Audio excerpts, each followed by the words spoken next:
Some mysteries refuse to be forgotten. Some legends never fade.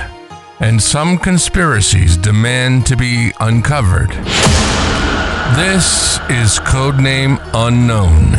Mysteries, conspiracies, and legends. Where expert investigator and host Jackson Wolf dives deep into history's most perplexing enigmas, chilling folklore, and secretive cover-ups. Each week, he pushes the boundaries of what we know, uncovering hidden truths and questioning the stories we've been told. The search for answers begins now. Open your mind, question everything, and step into the shadows.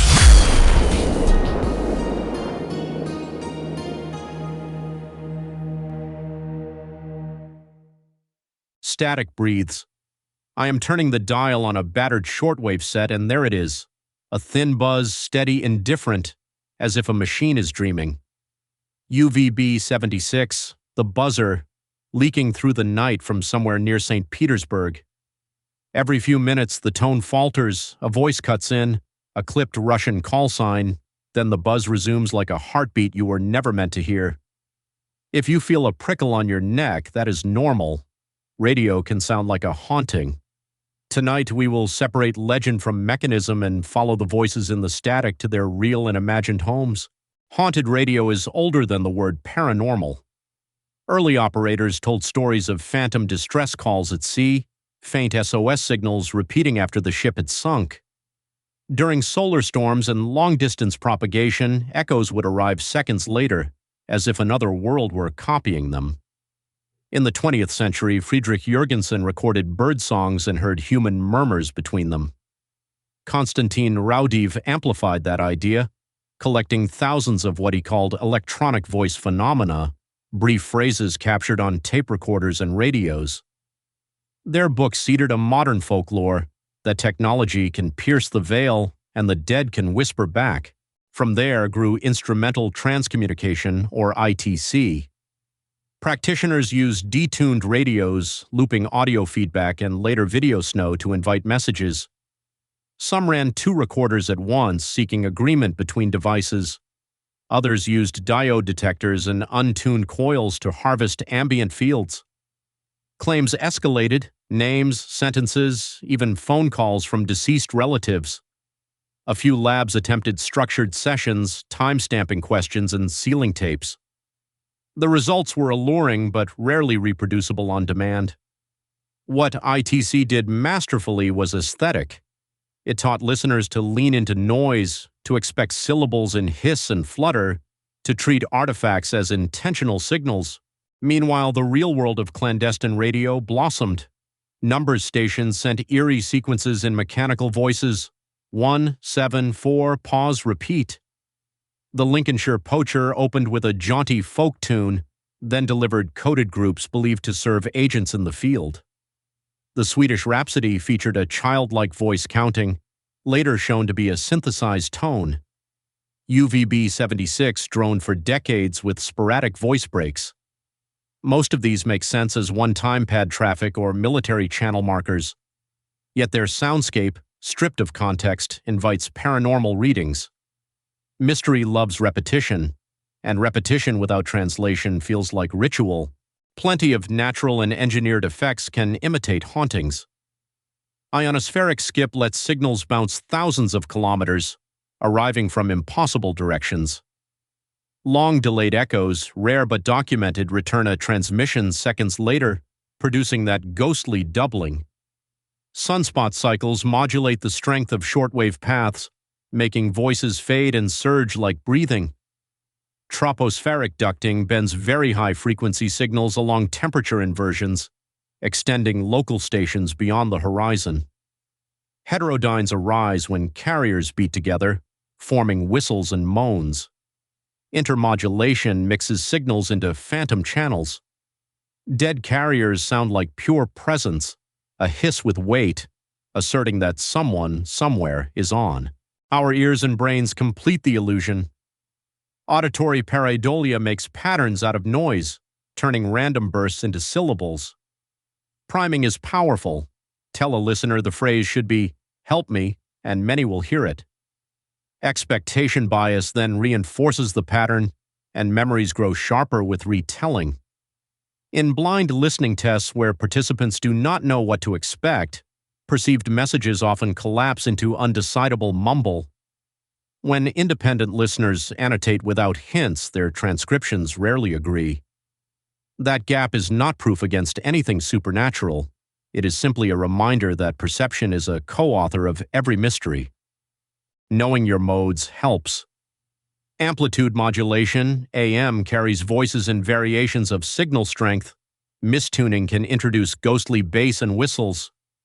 Single sideband, SSB, removes the carrier. If you try to hear SSB on an AM radio, speech becomes a quacking alien. Frequency modulation, FM, resists noise until it suddenly does not, a cliff that sounds like a presence arriving. Digital modes like FT8 and PSK31 paint patterns on a waterfall display, tiny synchronized bursts that resemble coded rain. Software-defined radios let you see the spectrum. A spectrogram can prove a supposed voice is actually two carriers beating. Serious EVP work grapples with contamination. Portable recorders leak radio frequency energy and can demodulate stray transmissions. Mobile phones chirp into nearby circuits. Crosstalk from distant stations can ride along wires, especially in older buildings. Overfiltering can carve words from noise, creating digital pareidolia. To test claims, set controls, record 2 channels with shielded microphones, isolate the recorder from transmitters, and log ambient conditions. Use time-stamped questions and allow long silences. Invite a blinded reviewer to mark anything intelligible before you reveal prompts. If the message depends on heavy processing, state that clearly in your notes. The Kinet project gathered recordings of number stations from around the world and released them with minimal commentary. You hear melodies, buzzing markers, and stark voices counting or reading groups. The archive captivated listeners because it offered a puzzle without a key, an almost musical austerity that suggested intention. Many entries have straightforward explanations: government schedules, known embassies, standard propagation paths. A few remain elusive, but not supernatural. The lesson is twofold. First, anonymity plus repetition is inherently compelling. Second, documentation matters. Without logs, maps, and dates, mystery congeals and narratives fill the gaps we could otherwise verify. What about environments that feel charged before any radio enters the picture? Studies of electromagnetic fields have linked high, fluctuating exposure to sensations of presence and tingling, likely through cortical stimulation. Infrasound from wind or machinery can induce unease and subtle vibrations, a body-level priming that colors perception. Auditory neurology offers more. Our brains predict sound and then compare input to expectation. When inputs are ambiguous, predictions can surface as voices. None of this invalidates extraordinary claims.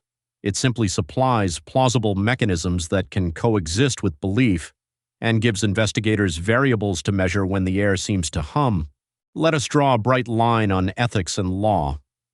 Listening to public broadcasts and amateur bands is legal in many places, but transmitting requires a license, and interfering with others is prohibited. Jamming, rebroadcasting restricted services, or attempting to decrypt protected traffic is illegal and unsafe. When you explore at night, choose public areas, bring a friend, and inform someone of your plan. Avoid critical infrastructure sites, secure perimeters, and private property. If you suspect you are near emergency communications, step back.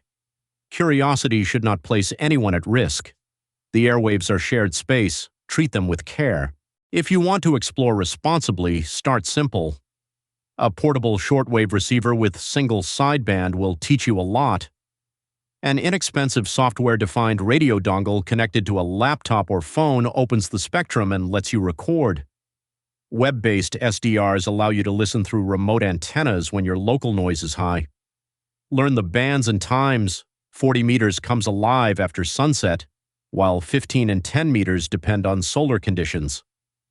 Log in coordinated universal time and note frequency, mode, and equipment. Record with clear timestamps.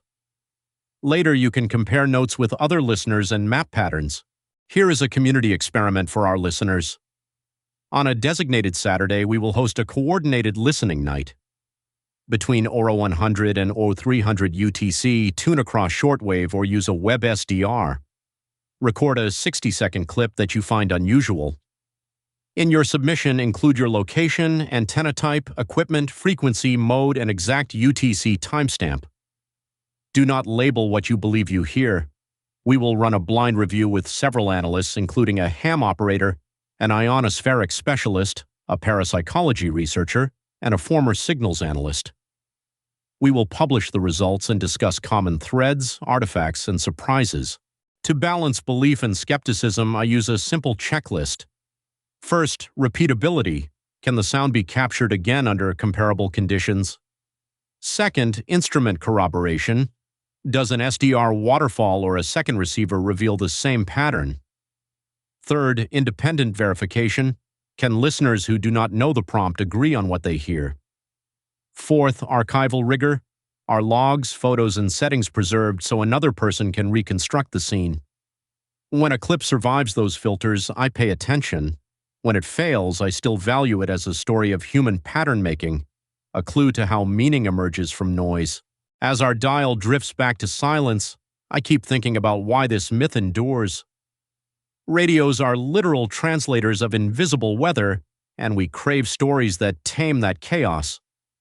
Tonight we trace the legend from maritime echoes to Rodiv, through ITC aesthetics, spycraft soundscapes, and the physics that mimics hauntings. We weighed psychology against perception, surveyed tools and methods, and set ethical boundaries for curious nights. Most of all, we invited you into a shared investigation. Submit your clips, your logs, your questions. Together we can test claims with care and wonder. I am Jackson Wolf.